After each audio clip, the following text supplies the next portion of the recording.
आप देख रहे हैं न्यूज़ 33 मैरून बागड़े और राजधानी छत्तीसगढ़ की राजधानी और पूरे देश विदेश में जो है आज 14 अप्रैल है, डॉक्टर बाबा साहब अम्बेडकर जी की 134वीं जयंती यहाँ पर मना रहे हैं। और रायपुर राजधानी है जहाँ पे प्रमुख जो है समाज के प्रमुख जो मेरे साथ में आइए जानते हैं क्या क्या 14 अप्रैल के उपलक्ष्य में क्या क्या कार्यक्रम आप लोगों ने किया और आज के कार्यक्रम के बारे में बताएं।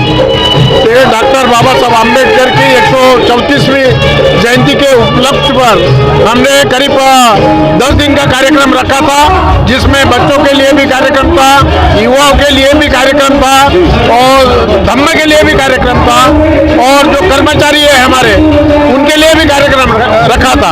ऐसा करके कुल मतलब हमने सबके लिए जयंती के उपलक्ष्य में विभिन्न प्रकार के कार्यक्रम रखे थे और वो सभी कार्यक्रम प्रेरणादायक थे।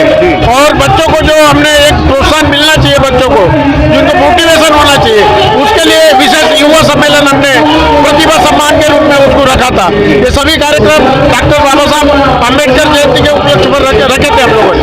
आज हम देख रहे हैं बाबा साहब की जयंती भारत में ही नहीं है, पूरे विश्व में बाबा साहब की जयंती मनाई जा रही है। और हम लोग यही चाहते हैं कि बाबा साहब के विचार हर घर में घर घर तक पहुंचे और जो कॉन्स्टिट्यूशन में जो संविधान में प्रावधान है वो सबको उसका फायदा मिले।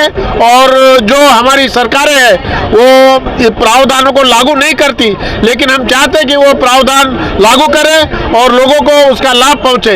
आज अगर ये जयंती के अवसर पर इस प्रकार से सरकारें करती है तो बाबा साहब के प्रति सच्ची श्रद्धांजलि होगी और बाबा साहब को मान सम्मान जो संविधान में हमको मिला है उनके द्वारा, इसका सही उपयोग होगा। यही आज के अवसर पे हम लोग सरकार से अपेक्षा करते हैं और हम उम्मीद करते हैं कि ये सब चीजों को सरकारें लागू करे करके। दूसरा मुद्दा यह है कि जो बोध गया में महाबोधि विहार में जो मनुवादियों द्वारा वहां पर अवैध रूप से कब्जा करके बैठे हैं, उनको भी खाली करने में हम लोग भरसक प्रयास करेंगे और पूरे भारत में ही नहीं पूरे विश्व में इसके लिए हम लोग आंदोलन करने के लिए बाध्य होंगे। गुजरात गोरखेड़े प्रदेश महासचिव भारतीय बौद्ध महासभा छत्तीसगढ़। लगातार अप्रैल महीना में 10 दिन से कार्यक्रम करते आ रहे हैं, आज क्या विशेष है, कितनी रैलियां आ रही है, कहाँ कहाँ से रैलियां आ रही है और क्या कुछ खास है आज के बारे में बताओ। देखिए आज पूरे यहाँ 22 वार्ड है हमारे समाज के, वो पूरे 22 वार्डों से यहाँ पर पूरी रैली आ रही है और रैलियों में हर प्रकार से एक संदेश के रूप में दर्शाया जा रहा है। बाबा साहब के कोटेशन है, एक संदेश दे रहे लोगों को कि भाई बाबा साहब ने हमारे लिए संविधान में क्या प्रारूप बनाया गया, उसका सबका एक कोटेशन उस रैलियों में हमको दिखता है। तो हम चाहेंगे सभी लोग कि बाबा साहब की जो जयंती है शांतिपूर्वक और अच्छे हर्षोल्लास के साथ हम लोग मनाएं। जी धन्यवाद बातचीत करने के लिए। तो पूरा अप्रैल का जो महीना होता है लगातार 10 दिनों से, और आज की मैं आपको तस्वीर दिखाऊंगा, पूरा जो घड़ी चौक अम्बेडकर चौक में बैठे हैं लोग, यहाँ पर मंच में नेता लोग बैठे हैं और आप देख सकते हैं। यहाँ पब्लिक कैमरामैन से चाहूंगा कि आगे की तस्वीर दिखाएं।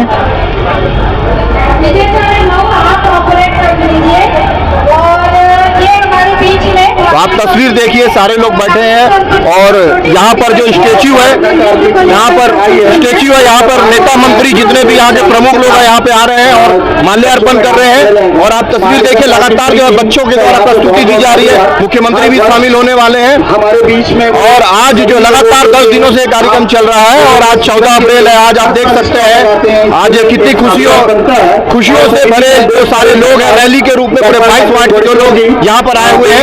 और भी लोगों से बातचीत करते हैं, तमाम खबरों में बने रहने के लिए देखते रहिए न्यूज़ 33। मुख्य उद्देश्य था सबसे पहले तो शिक्षित बनो, और इसी दिशा में लगभग हमारा जो समाज है, जैसे कि लोगों की मानसिकता है कि बाबा साहब को जनरली लोग सामान्य नेता, दलित नेता कहते हैं, लेकिन बाबा साहब का व्यक्तित्व बहुत ऊपर है। वो मूल रूप से मानववादी नेता हैं और उन्होंने प्रत्येक मानव के लिए उन्होंने अपना कार्य किया है, जिसमें उन्होंने महिलाओं के लिए, बेरोजगारों के लिए डॉक्टर बाबा साहब अम्बेडकर की 134वीं जयंती मना रहे हैं। लेकिन हम देखते हैं कि बाबा साहब का जो सपना था शिक्षा के क्षेत्र में, राजनीतिक क्षेत्र में, आर्थिक क्षेत्र में, वो पूरा नहीं हो पाया है। और उसका कारण है कि जो सत्ता में रहे हैं उन्होंने संविधान के अनुरूप कार्य नहीं किया है। यदि संविधान के अनुरूप कार्य किए होते तो आज भारत पुनः सोने की चिड़िया कहलाती। भारत को कर्ज लेना नहीं पड़ता। भारत में खनिज संपदा से परिपूर्ण है, शैक्षणिक क्षेत्र की आवश्यकता है, लेकिन महंगाई बढ़ते जा रही है, बेरोजगारी बढ़ते जा रही है और शिक्षा का निजीकरण होते जा रहा है। जब शिक्षा का निजीकरण होगा तो नीचे स्तर के लोगों को कैसे शिक्षा का लाभ मिलेगा, और शिक्षा का लाभ नहीं मिलेगा तो कैसे हम अपेक्षा करेंगे कि वो समाज आगे बढ़ पाएगा। उन्होंने साफ साफ पहले इसमें बोला था कि संविधान इतना सुंदर जो बना के दिए, मगर उन्होंने बाबा साहब ने पहले ही बोल दिए थे कि संविधान तो सुंदर है, मगर चलाने वाले अगर से सही हो तो देश का उद्धार होगा, और अगर कहीं गद्दार हो तो देश के लोगों का नुकसान होगा। और वही आज हमारे को देखने मिल रहा है कि जो बाबा साहब में, जैसे पूर्व हमारे भाई साहब ने बोला कि समाज का समावेश संविधान में किया गया है, मगर क्या वो नीचे तबके के लोगों को संविधान का लाभ मिल रहा है? नहीं मिल रहा है। तो ये कहीं ना कहीं राजनीतिकरण जो है वो संविधान का हनन करना चाहती है, नीचे तबके लोगों का हनन करना चाहती है। मगर अब लोग समझ गए, अभी तक के लोग बाबा साहब को नहीं जाने थे, मगर क्या होता है, ये कहावत है कि जब ठोकर लगती है तो दर्द महसूस होता है। तो अब आम जनता को ये पता चल गया कि बाबा साहब कौन हस्ती है।